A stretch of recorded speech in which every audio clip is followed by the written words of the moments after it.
Excuse me sir. जी जी जी। सर मैंने पूछना था एक क्वेश्चन। हाँ जी, पूछे। सर जो आपने ऊपर से शॉपर से वो जो सोक किया था पानी शॉपर के साथ ठीक किया था जी जी। उसने सोक किया है पर उसके इफेक्ट्स आ गए हैं सर। उसके कुछ इफेक्ट आप देखेंगी। अब अभी खैर इसमें तो मेरे पास ये मैंने आपको चलते चलते एक टेक्निक दी है। ये देख लें, ये कि- दोनों आपको डिफरेंस नजर आ ये रहा ये होगा देख लें यहाँ strokes से। का। सर। ये एब्स्ट्रैक्ट पेंटिंग के लिए भी यूज कर सकते हैं ना सर, वो एब्स्ट्रैक्ट बिल्कुल पेंटिंग की तरह। बिल्कुल कर सकते हैं आप, बिल्कुल। फिल वक्त ये एब्स्ट्रैक्ट बैकग्राउंड है, जब इसके ऊपर कलर्स आ जाएंगे तो फिर ये एब्स्ट्रैक्ट कैलीग्राफी हो जाएगी। सर ये ब्लू में व्हाइट मिक्स है। जी, थोड़ा सा ब्लैक भी है। सही।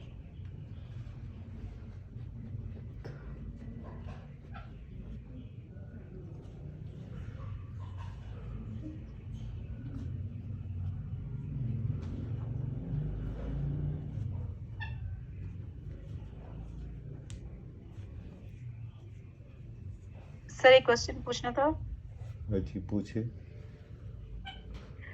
सर जैसे ये पेंटिंग एक्रेलिक कलर्स यूज कर रहे हैं तो जैसे तो वो कुछ देर बाद जैसे कुछ दिनों के बाद डार्क टोन में ज्यादा चले जाते हैं। मैंने जैसे कुछ 2-3 ऐसे पेंटिंग्स बनाई तो उस टाइम तो वो बिल्कुल फ्रेश फ्रेश से लग रहे थे, लेकिन 2-3 दिन या टाइम गुजरने के बाद वो अब डार्कर से शेड्स हो गई हैं। तो क्या मेरे साथ वो इस तरह से वही ऐसा होता है? ऐसा कभी भी नहीं होता। दुनिया में आज की जदीद टेक्नोलॉजी में आर्टिस्ट का जो ड्रीम है वो एक्रेलिक कलर है। बिकॉज ये आर्टिस्ट का काम इन्होंने इतना आसान कर दिया है कि जहाँ एक पेंटिंग 2 हफ्तों में बनती थी कलर ड्राई होने की वजह से, वहाँ 1 दिन में बन जाती है। इसलिए इनके कलर्स, अगर आप समझती हैं कि इनके कलर चेंज होते हैं, मैं आपको महीनों पहले की बता देता हूँ जो मेरे पास बल्कि साल से बनी भी पड़ी हुई है। मेरे साथ तो ऐसा कभी इशू नहीं हुआ। नॉर्मली ये होता है आपका कैनवस सही नहीं होता, या ये दूसरी सूरत ये होती है जब आप पोस्टर कलर यूज़ करते हैं तो वो हर रोज़ डार्क हो रहे होते हैं। पोस्टर कलर का ये मेरा पर्सनल इसका एक्सपीरियंस है। 1-2 बार मैंने पोस्टर कलर यूज़ किए, वो जब अप्लाई कर रहे होते हैं तो बड़े आई कैचिंग होते हैं, शार्प होते हैं, मगर जब आप उसे कुछ देर के लिए छोड़ देते हैं तो वो ना 1-8 दिन में आहिस्ता आहिस्ता रोज़ाना आपको महसूस होता है कि ये डार्कर की तरफ जा रहे हैं। इसलिए वो पोस्टर हो सकते हैं। अगर आप ये कहें कि ये एक्रेलिक कलर, मैं मानने के लिए तैयार नहीं हूँ जब तक उसमें आपकी बात नहीं कर रहा कि आप गलत बयानी कर रही है। बात यह है कुछ टेक्निकल आपसे उसमें मिस्टेक ज़रूर हो रही है, जिसकी वजह से वो कलर या तो आपको अच्छी ब्रांड के कलर नहीं मिले, हाँ जी, शायद सर वो या फिर ये है कि आप कहीं पे उनमें पोस्टर की कोई वो अमेजिश है, इस वजह से हो सकता है। सर कलर तो मैंने इसके यूज किए हैं, लेकिन मेरे ख्याल से वो कैनवस प्रिपरेशन मुझे नहीं पहले पता था ना कि वो आप अब जैसे आपने बताया, तो वो मे बी वो मिस्टेक है मेरी शायद। तो जी, आप कहाँ से बात कर रहे हैं? सर मैं लाहौर फैसल टाउन से। जी जी, लाहौर फैसल टाउन से। अच्छा, तो बस यही होता है कि आपके पास ना वो अल्लाह आपका भला करे, आप जो है ना आप देख लें कलर, जो बैरिस के कलर है ना, in fact Baris the most cheapest company in the range of acrylic and also oil colours. इसके बावजूद बैरिस पे मैं इतना भरोसा करता हूँ कि जो मेरे बड़े प्रोजेक्ट होते हैं मैं उन पे भी इसी से काम करता हूँ। बड़े बड़े प्रोजेक्ट होते हैं, ऑल अराउंड द वर्ल्ड मेरे पेंटिंग कैलीग्राफी जाती है। तो मुझे तो अल्हम्दुलिल्लाह जो शेड आज ये स्काई नीचे से नज़र आ रहा है ना, आज से 10 साल बाद भी यही रहेगा। सर ऐसा होता है कि वार्निश नहीं करते तो जो है वो कलर डार्कर हो जाता है? एक्रेलिक कलर पे आप वार्निश करें या ना करें उसका कोई इफेक्ट नहीं हो। वार्निश आपको सिर्फ ऑयल कलर के लिए ज़रूरी होती है। एक्रेलिक कलर तो वैसे ही आपके कपड़ों पे अगर लग गया तो दुनिया की जो मर्जी ब्लीच यूज़ कर ले वो नहीं उतरेगा, क्योंकि ये प्योर फैब्रिक मीडिया है और कैनवास हम जो यूज़ करते हैं ये फैब्रिक होता है, लिहाजा इनका आपस में ऑयल से ज़्यादा अच्छा कनेक्शन है। ऑयल अप्लाई करने से पहले आपको कैनवास जो है प्रिपेयर करना पड़ता है, ग्लॉसी करना पड़ता है एक्रेलिक अप्लाई करने से पहले। ऑयल समटाइम आप रफ कैनवास पे भी यूज़ कर लेते हैं क्योंकि बेसिकली ऑयल उसका मीडिया उतनी देर तक बन ही नहीं सकता जितनी देर तक कैनवास प्रिपेयर नहीं होगा।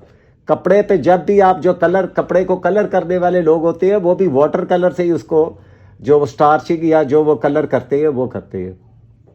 लिहाजा अगर आप एक्रेलिक कलर के बारे में कोई किसी की ऐसी कंप्लेन है कि जी ये शेड चेंज हो रहा है या ये वार्निश ना लगाने की वजह से, वार्निश सिर्फ ऑयल पेंट पे लगती है या ऐसे काम पे लगती है लाइक आपने कोई पोर्ट्रेट बनाई है या बड़ा आपने एक डीप इफेक्ट दिया हुआ है, बहुत डीप इफेक्ट है, उसके बाद आप उस पर वार्निश कर दें। अगर उसमें वार्निश करने की शर्त ये है, एक नंबर ये है कि उस पर मार्कर से आप राइटिंग ना की हो। दूसरी ये शर्त है उसमें कि आपने जो लीफ लगाया उस पर वार्निश नहीं करनी, चाहे वो ओरिजिनल लीफ है चाहे वो आर्टिफिशियल लीफ है। ये दो इसमें आपको याद रखनी है बातें। तो बाकी एक्रेलिक मीडिया जो है किसी भी तरह से ऑयल से कम नहीं है, बल्कि मैं कहता हूँ कि इसका रेशियो बता दीजिएगा। क्या कह रही सर कलर पानी का, कलर्स का और पानी का रेशियो, वो ये जो कलर और पानी का रेशियो है ना, ये एक्चुअली आपके बहुत ज़्यादा कैनवस प्रिपरेशन पे डिपेंड करता है। जितनी अच्छी और ग्लॉसी प्रिपरेशन होगी उतना आपको कलर जो है थोड़ा थिक रखना पड़ेगा।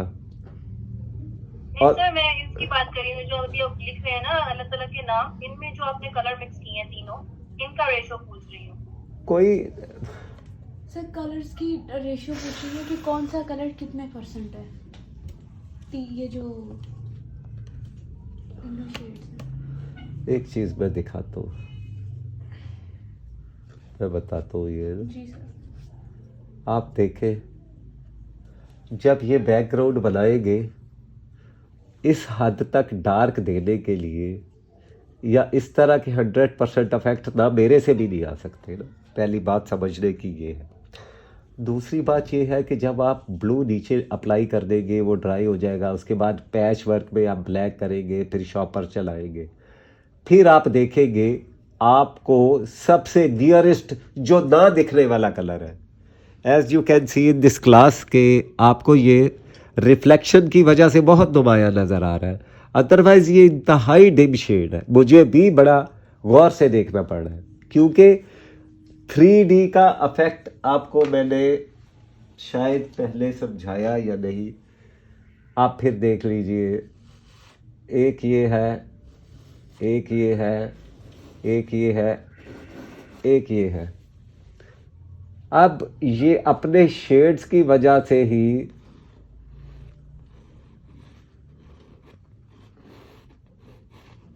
अपने शेड्स की वजह से पता चल रहा है एक बहुत दूर है जो डिप दिख रहा है। हमारी विजन जो होती है वो दरअसल 3D कन्वर्ट कर रही होती है।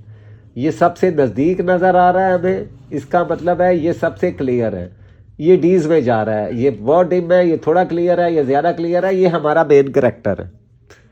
यही थ्योरी यहाँ पे अप्लाई होनी है।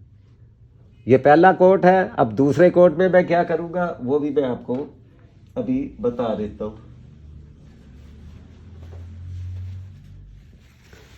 3D का मतलब ये होता है, 3D में आपने जब भी काम करना है ग्राउंड के हिसाब से करना है। अगर आपकी ग्राउंड डार्क है तो आपने उसे लाइट में कन्वर्ट करना है, अगर ग्राउंड लाइट है तो उसको डार्क में कन्वर्ट करना है। बेटा ये टिश्यू दे ना, ग्राउंड लाइट में कन्वर्ट करना है, लाइट को डार्क की तरफ लेके जाना है।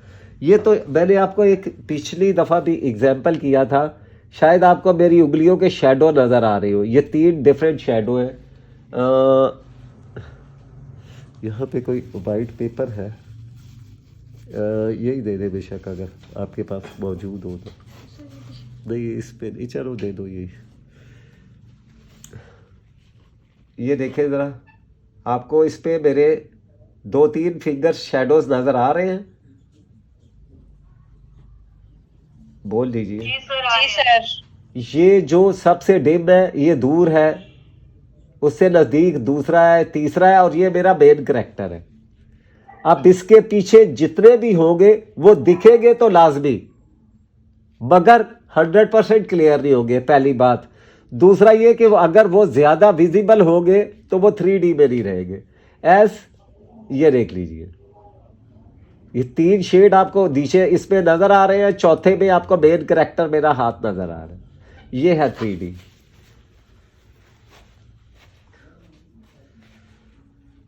अभी मैंने ब्लैक, थोड़ा ब्लू ज़्यादा और उसमें वाइट, ये फर्स्ट कोटिंग कर दी है।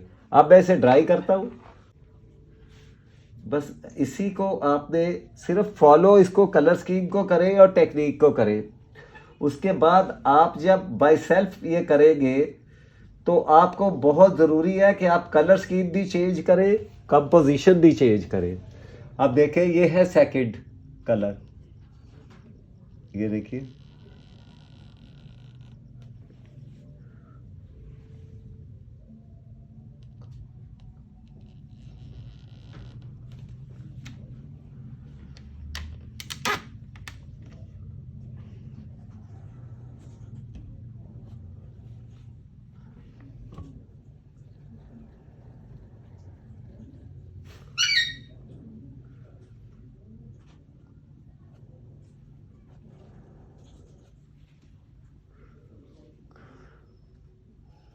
सर एक और क्वेश्चन है सर, ये क्या जरूरी है कि जो हम 3D इफेक्ट दे रहे हैं, तो जब हमने पहले एक दफा कोटिंग की, अब दूसरा आप लिख रहे हैं रहमान, तो इनका लेवल सेम होना चाहिए कि ऊपर नीचे हो सकता है? जैसे अभी अपने पहला भी अर्ल लिखा है और अब भी अर्ल लिखा है, बिल्कुल पैरेलल है। दोबारा फिर कहिए क्या कह रहे हैं। सर मैं ये पूछना चाह रही थी कि ये जो अब आपने पहले एक दफा लिख दिया, अब ऊपर फिर लिख रहे हैं, तो इनका जो लेवल है, यानी कि जो इनके वर्ड्स हैं, वो आगे पीछे हो सकते हैं कि हमने सेम पैटर्न पे, सेम सीक्वेंस पे रहमान लिखना है? जैसे आपका पहला भी और अभी रहमान बिल्कुल पैरेलल आ रहे हैं, ये पूछना चाह रही हूँ सर। मैंने अभी आपको एक बात बताई थी, ये मेरी उंगलियां हैं, इनके पहला शेड भी ऐसा ही होगा जैसा ये मेन करेक्टर है, मगर वो दब क्यों गया है, उसके ऊपर दूसरा शेड आ गया। अब इसमें अगर 19-20 हो गई है सेकंड में, परवाह नहीं है, भले आप हटा के कोई नेम ऑफ अल्लाह भी चेंज कर सकते हैं, कोई और लिख सकते हैं। बस सर ये पूछना चाह रही थी। ठीक है सर, थैंक यू।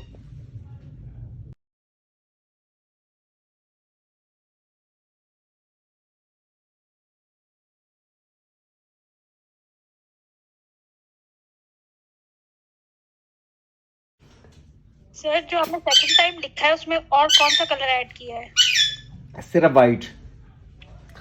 पहले वाले कलर में सबसे पहले जो लिया वो ब्लू, ब्लैक और वाइट था। वाइट की बहुत कम मिकदार थी। दूसरी दफा उसी कलर में मैंने वाइट डाला। अब थर्ड टाइम मैं उसी कलर में और वाइट डालूंगा।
पानी का ब्रश मार रहे हैं। जी। सर इसकी कोई वजह है? तो ये वजह चेक करें आप सर।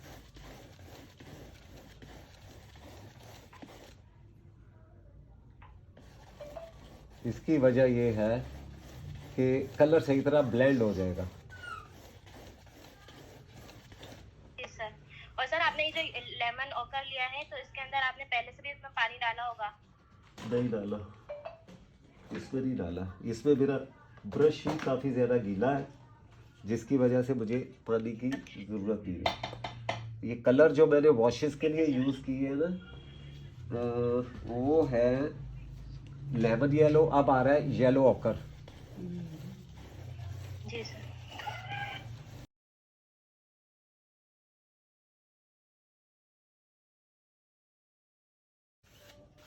इनको आपने इस तरह ग्रेजुअली मिक्स करना है। पानी लगाने का मतलब ये था कि यहाँ पे कहीं पे लाइन ना आए। आप देख लें कि कलर बिल्कुल ग्रेजुअली मिक्स हो रहा है।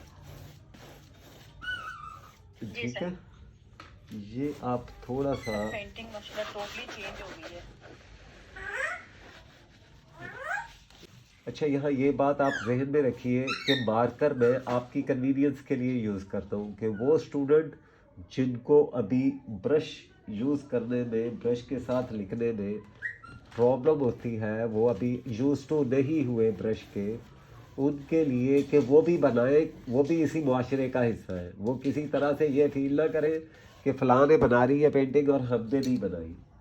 ठीक है, इसलिए ये मार्कर की अपॉर्चुनिटी है। Marker is not a permanent source for painting. हम इस पे लिखेंगे ख़त कूफ़ी में आयतल कुर्सी। राबी, जी सर। ये देखिए